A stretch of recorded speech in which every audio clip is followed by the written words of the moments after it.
تمہاری غربت پر اور تمہاری پسماندگی پر تمہیں بلیک میل کیا جاتا ہے، تمہیں جاگیردار بلیک میل کرتا ہے۔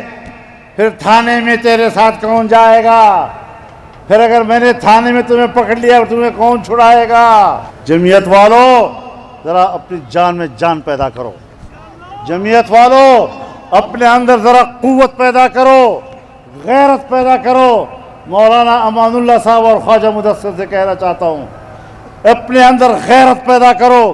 اگر کسی جاگیردار نے اور کسی خان نے ایک غریب آدمی کو تھانے میں لے جانے کی کوشش کی، اس کا ہاتھ پکڑ لو اور اس کے منہ پر 2-4 مکے لگا دو۔ جب تک تم ان جاگیرداروں کی، ان نوابوں اور خانوں کی غریب کے اوپر ظلم دیکھو اور آپ اس کو گریبان سے نہیں پکڑیں گے، آپ اس کا ہاتھ نہیں مروڑیں گے، تم غریب کو آزادی نہیں دلا سکو گے۔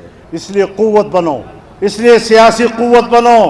ہمارے ایک بزرگ کا قول ہے، وہ فرماتے ہیں کہ تم تہجد گزار بنو، 5 وقتہ نمازی بنو، لیکن اگر قوم کے اندر سیاسی شعور پیدا نہیں کرو گے تو ایک دن آئے گا جب آپ کے 5 وقتہ نمازوں پر بھی پابندی لگا دی جائے گی۔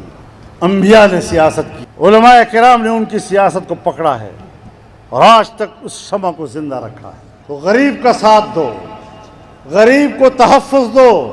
جب اس کا اعتماد پیدا ہوگا کہ آج ایک غریب نے غریب کو تحفظ دیا ہے اور ایک جماعت اتنی طاقتور ہو گئی ہے، اس کو کیا پڑی ہے کہ وہ ایک جاگیردار کی غلامی کرے گا؟ کمزوری کچھ ہم میں بھی ہے۔ ہمیں اپنے فرض کا احساس کرنا چاہیے، ہمیں اس محاذ پر اپنی حکمت عملی بنانی چاہیے۔ اور باقی صاف بات ہے کہ ہمارے الیکشنوں میں دھاندلیاں ہوئی۔ میں پی ڈی ایم کا صدر تھا، پی ڈی ایم ابھی تک ٹوٹی بھی نہیں ہے، لیکن اس کا صدر اپوزیشن میں ہے اور باقی پارٹیاں حکومت کر رہی ہیں۔ وجہ یہ ہے کہ دھاندلی ہے۔ اگر 2018 میں ہوئی تب بھی ہم نے نہیں مانی، اگر 2024 میں ہوئی تب بھی ہم نے نہیں مانی۔ ہم نے اپنے اصول میں تبدیلی نہیں کی۔ جب سے ہم نے قرآن و سنت کا راستہ چھوڑ دیا ہے، آج ہم غلامی کی رسوائی اور ذلت کی دلدل میں پھنس گئے۔ بڑے ہمت کے ساتھ مقابلہ کرنا ہے۔ 77 سالوں میں ہمارے ملک میں یہ بحث ختم نہیں ہو رہی تھی کہ سود کیسے ختم کیا جائے، سود کا متبادل کیا ہوگا۔ حکومت نے خود ہی اپنے آپ کو شکنجے میں پھنسایا۔ 26ویں ترمیم لے آئے۔ 26ویں ترمیم میں جمعیت علماء تنہا قوت تھی جو رکاوٹ بنی۔ اس ترمیم میں ہماری تجویز یہ تھی کہ ایک آئینی عدالت قائم ہو جو سیاسی معاملات کے فیصلے کرتے، باقی عوام کے مقدمات دوسری عدالتوں کے حوالے ہو جائے۔ لیکن ہماری بڑی اپوزیشن کو کچھ حوالوں سے تحفظات تھے، ان کی تجویز پر ہم نے آئینی عدالت کے بجائے ایک آئینی بینچ کو اس ترمیم کا حصہ بنایا۔ یہ اپنے دوستوں کے مشورے سے، ان کے اصرار پر ہم نے ایک فیصلہ بھی اپوزیشن جماعتوں کے مشورے اور اعتماد کے بغیر نہیں کیا۔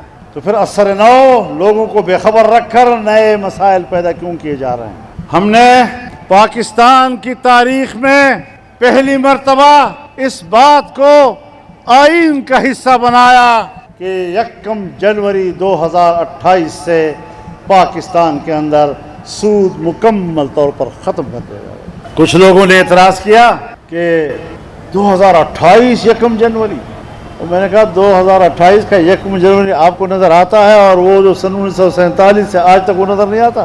اور یہ ہم نے نہیں کیا، یہ ہمارے شرعی کورٹ نے کیا ہے۔ وفاقی شرعی عدالت نے 31 دسمبر 2027 تک سودی نظام کو آخری تاریخ دی، تو ہم نے کہا 1 جنوری 2028 سے ختم، کچھ بھی نہیں ہوگا۔ اب اگر خدا نخواستہ اس ترمیم کو نقصان پہنچتا ہے تو سودی نظام کے خاتمے کے فیصلے کو نقصان پہنچے گا یا نہیں؟ وفاقی شرعی عدالت بظاہر تو اس کا نام عدالت، لیکن اس کے فیصلے کے کوئی وقت نہیں تھی۔ ایک سفید کاغذ پر اس کے فیصلے کے خلاف ایک اپیل آپ سپریم کورٹ میں پھینک دیں، اپیلٹ بینچ میں پھینک دیں، فیصلہ معطل، کوئی پابندی نہیں عدالت پر کہ اس فیصلے پر اپیل کا فیصلہ کب ہوگا۔ ہم نے یہ بات ڈال دی کہ وفاقی شرعی عدالت کا فیصلہ فوری طور پر مؤثر ہوگا، اور اگر اس کے خلاف اپیل ہوئی تو اپیل کا فیصلہ 1 سال کے اندر اندر لانا لازم ہوگا، اور اگر 1 سال کے اندر فیصلہ نہ ہوا تو وفاقی شرعی عدالت کا فیصلہ خود بخود نافذ العمل ہو جائے گا۔ وفاقی شرعی عدالت میں اس کا اپنا جج اپنی عدالت کا چیف جسٹس نہیں بن سکتا تھا، ایک ریٹائرڈ جج کو لا کر اس کا چیف جسٹس بنایا جاتا تھا۔ ہم نے اس ترمیم کے اندر اس کورٹ کو طاقت دی اور یہ فیصلہ کیا اور آئین کا حصہ بنایا کہ وفاقی شرعی عدالت کے اپنے ججوں میں سے اس کورٹ کا چیف جسٹس بنایا جائے گا۔ اسلامی نظریاتی کونسل کے سفارشات رپورٹ بن کر آتے تھے، کمیٹی میں چلے جاتے تھے، آج تک کمیٹی سے کوئی سفارش واپس نہیں آئی تاکہ اسمبلی بحث کر سکے۔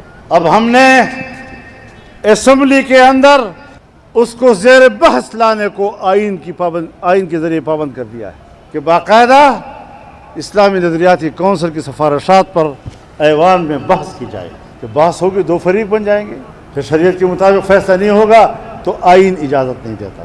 اور اگر نیا کوئی مسئلہ آ جائے جس پر ہمیں شریعت کی رہنمائی چاہیے اور ہم چاہیں کہ یہ بات پہلے اسلامی نظریاتی کونسل میں جائے تو پہلے اسمبلی کی 40% ممبران کی حمایت ضروری تھی۔ 40% ممبران ہاں کرتے تھے تب جا کر مسئلہ اسلامی نظریاتی کونسل میں جاتا تھا۔ اب ہم نے 40% کو کم کر کے 22% پر لے آئے ہیں کہ 100 میں اگر 22 اراکین نے کہہ دیا کہ بھئی یہ وہاں جائے تو پھر قانون سازی یہاں نہیں ہوگی، پہلے سفارشات کے لیے ادھر جائے گی۔ اس کو ہم ایک پیش رفت کہتے ہیں۔ اگر پارلیمنٹ میں ہم ہیں اور ہم نے کوئی پیش رفت کی ہے تو یاد رکھو میرے بھائیوں، تمام مذہبی دنیا کو اکٹھا ہو کر اس کی حفاظت کے لیے ایک ہونا پڑے گا۔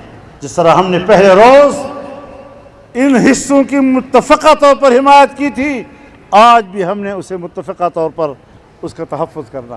ہاں، حکومت نے کچھ اقدامات کیے بددیانتی کی بنیاد پر اور بدنیتی کی بنیاد پر، جو کام وہ آئین کے راستے سے نہ نکال سکا اور ہم نے ناکام بنایا، قانون کے ذریعے سے سادہ اکثریت سے انہوں نے وہ قانون سازی کے ذریعے نکالے۔ یہ بدنیتی ہوتی ہے۔